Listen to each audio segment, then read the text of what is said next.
Good morning and thank you very much for joining us. I am Yori Falaing.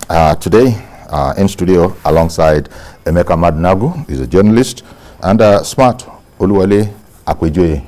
I was going to say journalist because, but he's a public affairs analyst with journalistic tendencies. Thank you, gentlemen, for coming on. You know, well, you know how we do here. What we do is we look at aspects of our lives, things that are out there, and sort of looking at the Jos prison attack that happened over the weekend.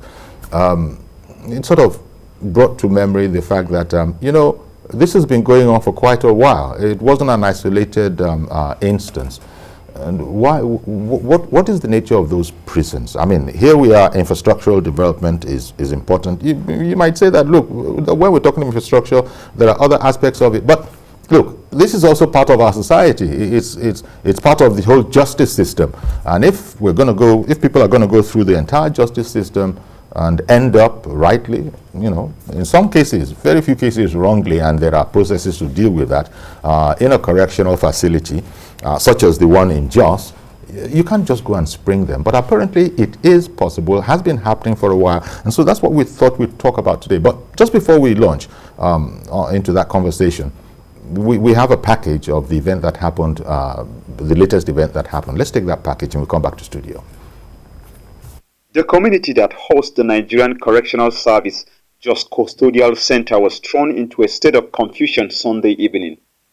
Gunmen suspected to be other militiamen invaded the facility with sophisticated weapons, shooting sporadically before burning some parts of the facility.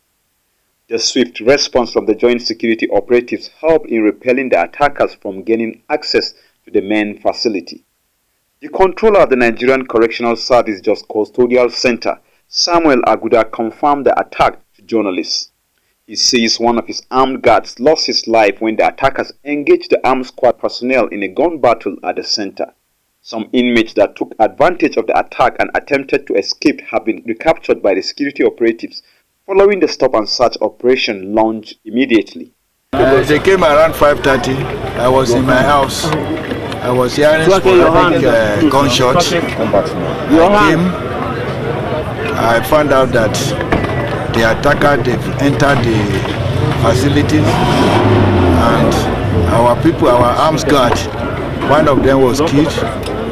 We got reinforcement. The police, the DSS, who is our closest neighbor, they came to our rescue immediately. We were able to subdue the attack. The CP has reaffirmed that the police and other security agencies are currently on the ground to effectively deprive the hoodlums of the space they desire to perpetrate their evil. I have met with the second in the command, and he told us I have asked him his immediate need, and he said that issues of security, mounting of some roadblocks, and we have immediately mobilized him so that will be taken into fully. The construction will be ongoing in the next few minutes. The facility ICT center and some offices were bombed by the attackers during the invasion.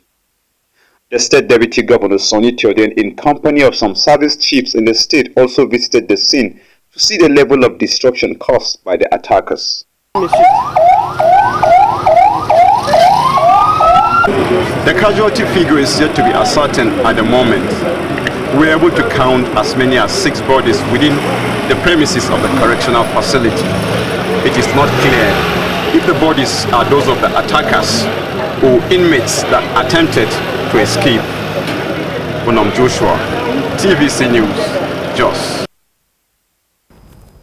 Okay, so there you have it, and that is the facility. That's the correctional facility in the backdrop of that story, and also our reporter. The first thing that sort of comes to mind, let us say it, is that place doesn't look particularly secure. It doesn't look like. So, what are your thoughts on this? I mean, look, we shouldn't be comparing ourselves perhaps with everywhere else, but these facilities are built in other jurisdictions where it is handed over to contractors, where government itself doesn't really manage prisons anymore. I don't think we're at that level. But these structures are purpose-built to make sure that ideas like that don't even come. Not to talk of our complaint here, which is that it's been a bit incessant. But when you look at police stations as well, and you look at some other facilities, you begin to say, well, how modern are all these facilities? What do you think, Smart? Looking at, does that look like a secure facility? In the first place, well, I belong to so many organizations that we go, part of our destiny is we go to prisons, either as prison visitation, to give them gifts, counsel them, talk to them. I withdraw going back in the past 12 years. The reason why I did that is because anytime I go into that place, when I come out for the first 1 week, I feel as if I'm not a human being. I feel so dehumanized. Because of the conditions because of the conditions I have witnessed. And I'm extremely very emotional when it comes to such things. So when I know that I'm even powerless, that I cannot even do anything, so the best bet is for me not to go. I would rather contribute. Now, when you look at where all these Nigerian correction centers are now, we've changed the name from prisons to correction center.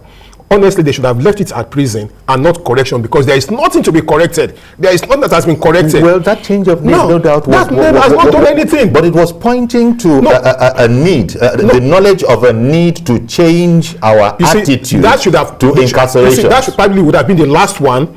Again, the prisons reform. If we're talking about judicial system today, judicial reform, without having an holistic prisons reform, it will not work. Now, when you go to prisons, in the first place, the Controller General of Correction Center was on here on a radio program today. He said what they have presently is about 56% awaiting trial.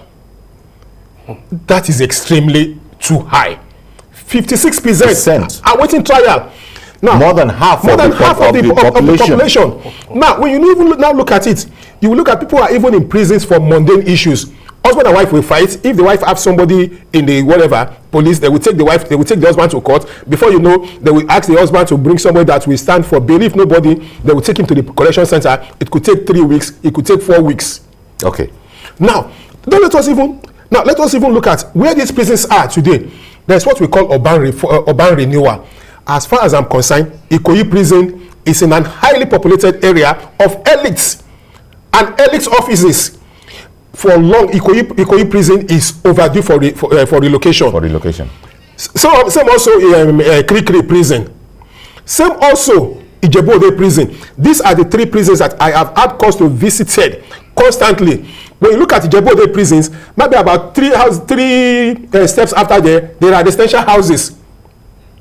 You see, this is wrong. Now, this is one aspect. I beg your pardon, Smart. I mean, sorry. I'll come back to you, but I wanted to come to Emeka and sort of everything that Smart has said.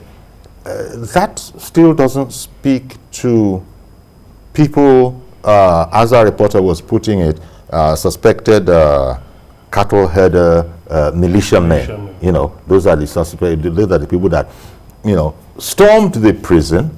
It became a firefight. We hear that the prison, rather than being, you know, overwhelmed, they held their own. They trapped some people inside while additional reinforcement was coming along. This whole idea of taking on prisons, and this is not an isolated event. What do you think it must be because those who are initiating such an action know that it's almost like a piece of cake. Yeah, well, it's not just that. Thank you very much. You know, it's not just that. It's also part of the wider issue of recurring, you know, attacks on security formations generally. I mean, look at military bases. Look at police stations. Is it DSS offices have been attacked recurrently, you know, all over the country. So that's part of a serious, very serious security problem that must be addressed seriously. And it is, you know, you will find out that the attacks on some of these locations, you know, points to lends suspicion that, gives credit to the suspicion that maybe there are certain high-risk inmates in these places that these attackers have targeted. Let's remove the one that happened last year. Are you beginning to suggest something of an inside job aspect to this? No, it's not just inside job. The point is, when prisoners are moved from one place to the other, it's supposed to be a confidential matter, but also I think members of their families will be informed that, okay, this prisoner has been moved to so and so place. So such information, you can imagine how how it could leak to other places. And who are the members of their families anyway? Maybe co-conspirators, collaborators in their alleged criminal enterprise. I'll come back. We'll come back quickly and continue with this conversation. I've got to go off on a commercial break. Stay with us, please. We'll be right back.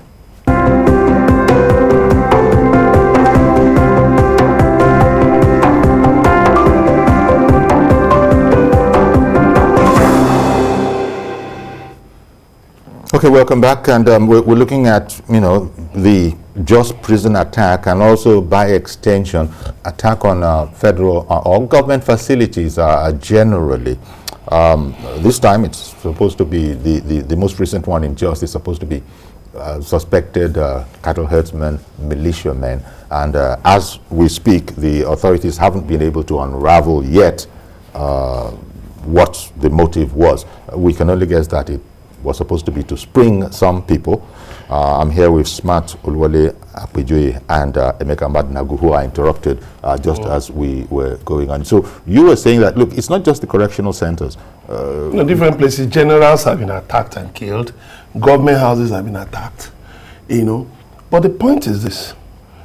Okay, look at, the point is this. Intelligence gathering has seriously broken down in this country. So security agencies are reactive rather than proactive.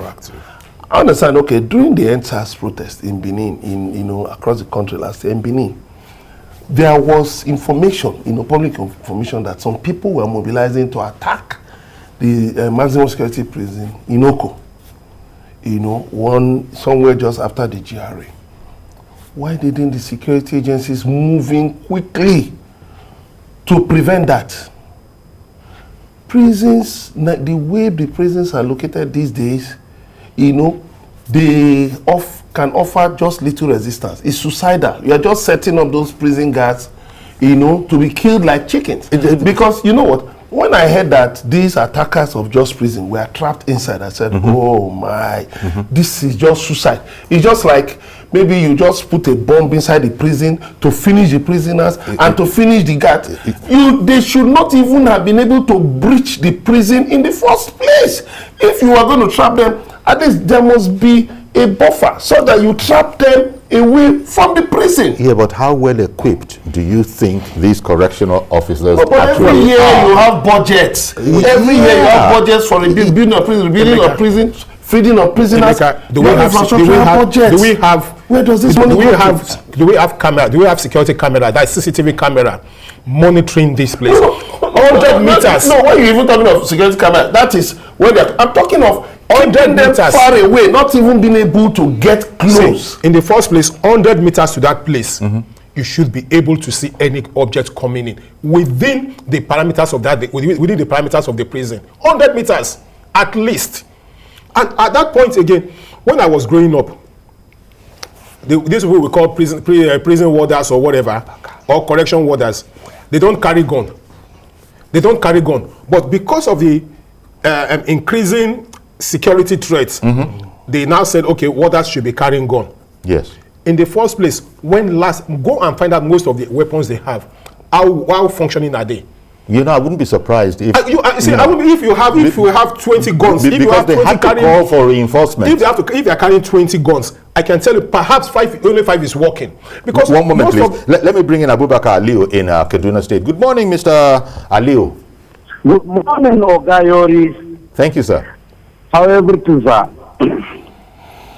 Yes, sir. Please contribute. Thanks to TVC News for highlighting us, because what we were hearing before, like Friday, that these criminals that break the jail were trapped inside the prison or the correctional center.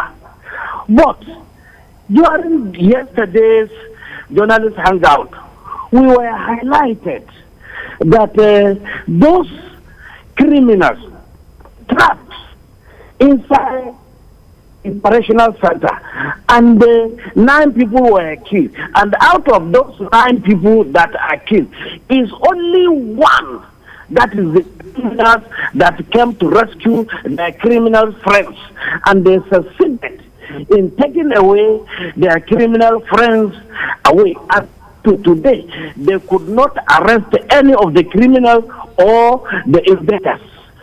You see, why will security be deceiving us? What do we believe? Because if you are not opportune to listen to TVC, you will believe the security have succeeded. They didn't succeed anything, which means there is no security. The security have failed. Look at that innocent dad of this correctional center. He was killed, nothing. Nigeria is supposed to know that the outside criminals are ready to rescue their friends at any time, anywhere. So they're supposed to put maximum security for this prison. If not, all the criminals will be out. And what we don't want is what will be happening. Thank you very much. Thank you very much, Mr. Abubakar Aliu. Just like Aliu have said, in the first place, as far as I'm concerned, any prison's attack is not just for the fun of we want to attack the prison. No. There is a purpose. The objective is that in the first place, we want to free our colleagues that have been that are in prison here. And if we want to free our colleagues that are in prison here, in the first place, those people they won't just take off from their base. They would have done it. They would have done survey, and perhaps in the course of doing survey, they will look at it. Whom can we talk to that will compromise? I keep saying that for any crime to happen, seriously, there must be an insider's connivance. That any of these prisons that has been taking place, there must be an insider's connivance. You can't just come and just walk in like that and you think you will succeed. Sometimes, let me quickly talk about a robbery. A robbery happened sometime somewhere in mile 2. Those boys, because they were pursuing them, they now felt they should not commit another crime again and go away. Because they ran into that area, they cannot go, and they were trapped. And all the boys were apprehended. They were pursuing them from Badagry. And the police guys caught all those boys because they operated in an unknown environment. There is no way you will operate in an unknown environment and you will succeed. Honestly, the chance of succeeding is very, very narrow. So there is no way. Look, I stand to be corrected that some of these warders will not compromise, because go and look at their barrack. Is the worst of all the barracks. It is the worst of all the barracks you can look at. You can think of, especially the one in Ikoyi. If you see the one in Ikoyi, it's very disheartening that somebody will dress up and go to work in that environment. Okay, one moment. Uchenna in Nnewi. Good morning, sir. Good morning, Uncle Yori. Good morning, sir. Good morning, my brother from another mother. From Good morning. And the other guy. Yeah, good morning. Uncle Yori? Yes, we can hear you. Carry on, please. Yeah, all this lies, just like the other caller said. I mean, let us see the truth, and so that by the time you say the truth, even if they come and they succeed today, then you will now say the truth. Then you now have to know how to equip yourself next time to succeed. They have been succeeding all this while. Okay, now they went to that same correctional center and destroyed evidences, because they went and destroyed some of the files there. And once they destroyed the files there, the people will now be going scot-free. A criminal in this country going scot-free, no record again to even track him. How can you track him when they have destroyed the files in the correctional center? That is. I mean, I don't know. 2023 is coming. Let God help also. I think we need to be praying now, because, I mean, this government failed woefully. They have failed us. And we need to be praying now to God Almighty. I think He is the only one that will save us in this case. Oh, all right then. Thank you very much, Uchenna, for calling in. And also to just notify our viewers that we'll be, breaking away, we'll continue to with other aspects of the broadcast, but we'll be breaking away because there's a live coverage of the inauguration of a Bible Institute built by General T.Y. Danjuma, retired, but the rest of us will continue with it.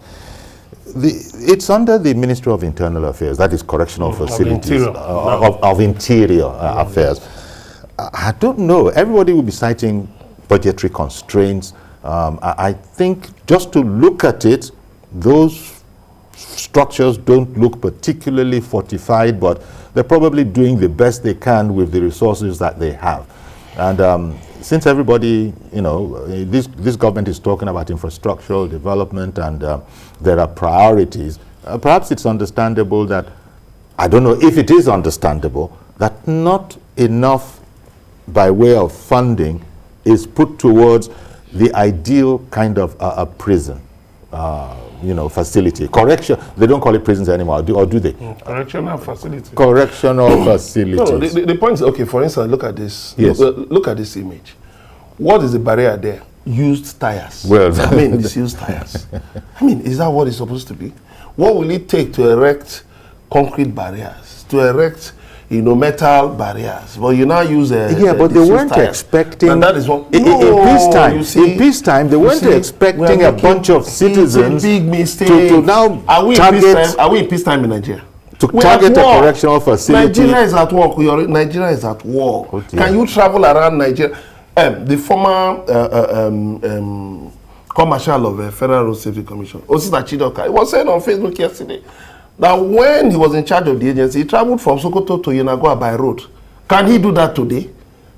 He was reminiscing on road travel. Can you do that today? Nigeria is at war. So for you to say that you don't expect this in peacetime, even in peacetime, there are criminal elements who are bent on disrupting the peace. They just don't want peace, and because it's a criminal enterprise. So they make money from disrupting the peace. As much as a lot of these Western nations are peaceful, the conditions of living are, utopia to a lot of people in developing countries. But you still find people doing things, killing people, stabbing people, shooting people.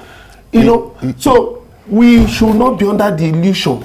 Well, that's smart. When Emeka says, actually, we're at war, well, that might be a bit shocking because there are areas of the north where indeed even the military say as much. But by and large, it's not the case really, unless it is progressively becoming so as every day goes. In the first place, as far as I'm concerned, what you have said fits into the jailbreaks. We had one in Kogi. We had one in Oyo. That was the second time. We had one in Oyo, and we had another one in Jos. Let me tell you, at least once would have been too much. That's it. Once would have been too much. Not as far as I'm concerned, not incessant. Now, what they should have done? Okay, since there is a jailbreak, have they come up with security reports within themselves that will say, for the fact that it could happen here, that means we should be prepared. Like the Boy Scouts will say, be prepared. We should be prepared. We must ensure that all our prisons, look, let us draft more military men. And again, there is no way Nigeria will have this kind of budget on recurrent budgets, and they will be able to take care of things like the prisons facility. I hear you, but that suggestion again, that suggestion that Smart just made, let's draft, we need to draft more military men. We can't use the military for just about everything. No, you see, that is the best. You see, for now, that is the best we have. Ordinarily, as far as I'm concerned, we shouldn't have even called the police in, because if you have enough, you should have the special tactical squad of the prison squad. That should be able to, that have been trained by the army, that should be able to curtail that should be able to guide. But do we have that? No. You know, we don't know that for sure. And we don't have. There is no way that we have. For sure. There is no way that we have that. Why would you be calling for reinforcement? Why would you be calling for enforcement from the police? From the army, military, from all that. Which points to the fact that they didn't expect an attack like that. Do they also have intelligent gathering team? That look, most of the intelligent gathering team, they are the people that, some of these people that they will look like the locals, selling newspaper, selling drink, yes, selling food. Yes. This when you yes. These are people that do the intelligent gathering, because definitely whoever is coming for surveillance, we want to first of all stop at a beer parlor to probably to cool down while he continues his job. Yes. And in the course of that, this thing, let me tell you, I grew up knowing that under the bridge at Obalende, most of those people selling newspapers there, most of those children are there, they are SSS men, what we call NSO then, that later became SSS. Undercover security. Undercover security men. Yes, I grew up to know that. Okay. Because it has always been my interest. So the point you are making is that so many things we have a systemic failure. Okay. We have a systemic collapse, and again, because we have this now, that is what we are saying. Okay. Honestly, we are not doing anything. Okay, Mazi Okorafo, Enaro Chuku. Good morning, sir. The line is sounding scrambled. Mazi, unfortunately. Hello, can you hear us? I don't know if we're going to be able to. Okay. Just in case you can hear us, Mazi, at our end here, it's just sounding chipmunk, like it's scrambled. I just don't know really how to look at this, because the facilities, apparently the model that they're using in our prisons, look, I don't know, it's not the same, right? The government is right now working on transportation. It is thinking that the rail systems need to be modernized, and they're putting resources there. What about the prisons? This is where I'm going, because though the models of these prisons probably go back to colonial times, yes, you know, and I don't know that it would take very much to at least make a much more difficult target of it than apparently appears to be the case right now. From the moment you leave from the moment you enter through the gate, through the main gates, the next thing you see there are the prison halls. In the first place, you are supposed to at least trek at least 100 meters before you get to those prisons. We don't have that. This is part of prison design that I was talking about. Modern prison design.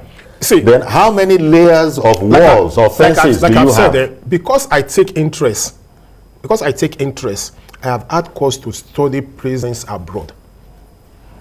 You understand? I've had cause to study prisons abroad. You see that it will be, even though when you break in, it will be relatively difficult when you say abroad, to get this. When you talk about abroad, when you talk about, are you talking of Benin Republic? Are you talking about Ghana? Are you talking about Liberia? You see, we cannot be comparing ourselves with those countries.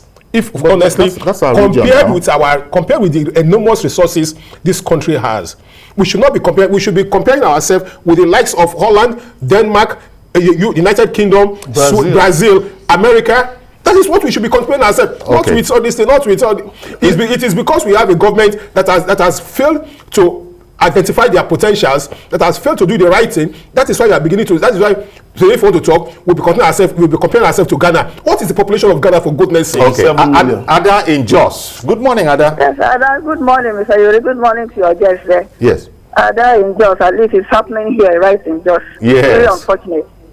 You know, when I heard that news that they were trapped, I was so happy. I was saying, oh, so there's some hope. I'm so happy, because if you know where that correctional center is situated, you can't believe it that they can go there. I'm telling you, to have the liver in the first instance. So it must be an insider who was part of it, you know. So, but having said that, when I now said that, a relation of mine who passed there, because that happened around 5:20 or so, he passed there by just 5:15, and then when he was just making the turn on the road joining it, he heard the gunshot, and he heard more people running and all that. So I told myself, look at what he said. That trap is just English. And what he saw people running out and all the prisoners. So like, let's wait till morning. So the next day, listen to journalists hangout. God, he blessed TVC. But I did a blessing for us. You know, I said, you people should not this journalist hangout. I decided to watch journalist hangout, and that was where the truth came out. Can you imagine? That is why we have trust deficit in this country. That's why we're having problem with fighting this pandemic. And tell us the truth, what happened. They now told us a trap. What kind of English is that? Now, the problem is that there's no buffer. There are so many people are waiting trial. They stay there for, you know. I wish I could get a bit more volume in studio. We can't hear that well. If you can just help us up there. Can you hear me now? Please continue. Continue, Ada. There's poor feeding. The name correctional services like changing NEPA to PHC and from PHC and to this thing, electricity, whatever, Jinko. It does the same problem, you know. So there's nothing going on. Nothing going on, you know. They said they budgeted a lot of money to feed them. They don't feed them well.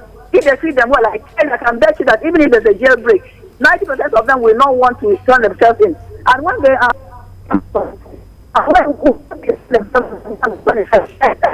they should actually treat that one in a special way, so that will encourage others. But they don't. You know, they don't. What are all about in this country? Now they are all over the place. 250-something people, criminals, all over now. You know what that means for us in Jos, and December is coming. All the time, let's not give up on this country. Indeed. Well, thank you very much for calling in, Ada. It still is very, very worrying, as Ada was saying in there. And you gentlemen are, well, I don't know, you haven't agreed that you see it like that too, but you mean the insider collaboration? Yes. Of course, given the location of the facility in the middle of, what you call a dense security zone. How could that happen? We don't even know who they are. We're just talking about allegations. They are thought to be cattle-headed militiamen. So many things. You see, the United Nations Office on Drugs and Crime has prepared a handbook on dynamic security and prison management, a comprehensive handbook. It is available on the internet. It's available to the Nigerian government. But what have we done with it? Nothing. The prisons, the way they are outdated. And then governors refuse to sign death warrants. So you have over 3,000 people condemned. Then you have a lot of people awaiting trial. I think, look, the vice president headed a committee on prison congestion. The recommendations of that committee, I don't think they've been those recommendations have been implemented. I think government should just be serious, get serious. Grant amnesty, tell the governors to grant amnesty to a lot of these awaiting trial inmates. Significantly reduce it and then talk to the court, the judges, the police, and all that. Just throw people and their task forces. Hold that thought. You'll come to it. Let me hear from Bernard in Port Harcourt. Good morning, Bernard. Yeah, good morning, sir. Thank you for calling. Go right ahead, please. I want to make some correction. I want to get some facts established. Okay.